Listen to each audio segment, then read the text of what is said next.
sinqeriteti dhe qëndrueshmëria e besimtarve përballë hipokrizisë.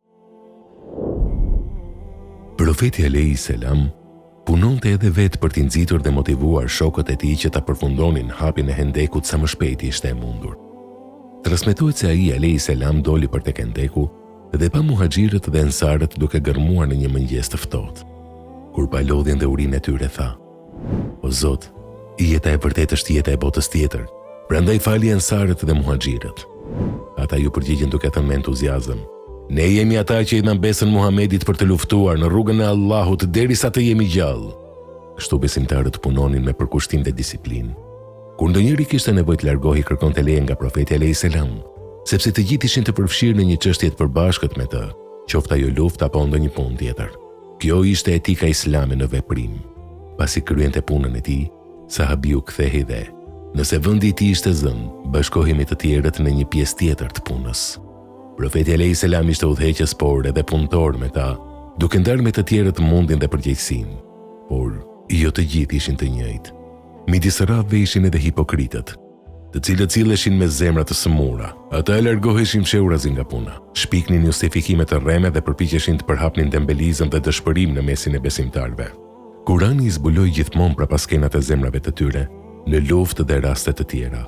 Allahu i lartësuar thot: "Besimtarët e vërtetë janë ata që besuan në Allahun dhe të dërguarin e tij dhe kur janë bashkë me të në një çështje të përbashkët, nuk largohen pa kërkuar leje prej tij. Ata që kërkojnë leje janë ata që besojnë Allahun dhe të dërguarin e tij."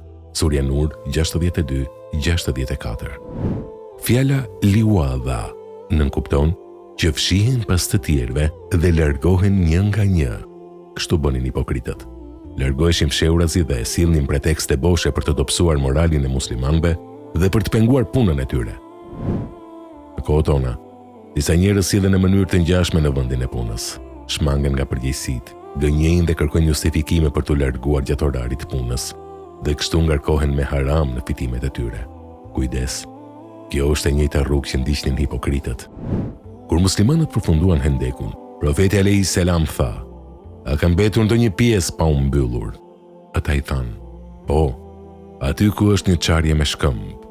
Tha: "Vendosni aty gur dhe forcojeni, sepse unë e shoh armikun tuaj që do të vijë sonte."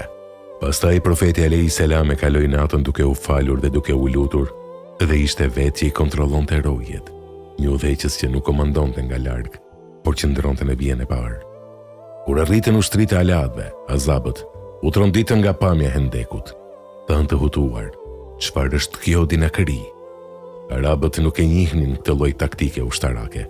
Ata e rrethuan Hendekun, por pa mundësia për ta kaluar i la pas zgjidhje, ndërsa Allahu e mbrojti Medinën dhe nderoi profetin dhe shokët e tij me një fitore të madhe.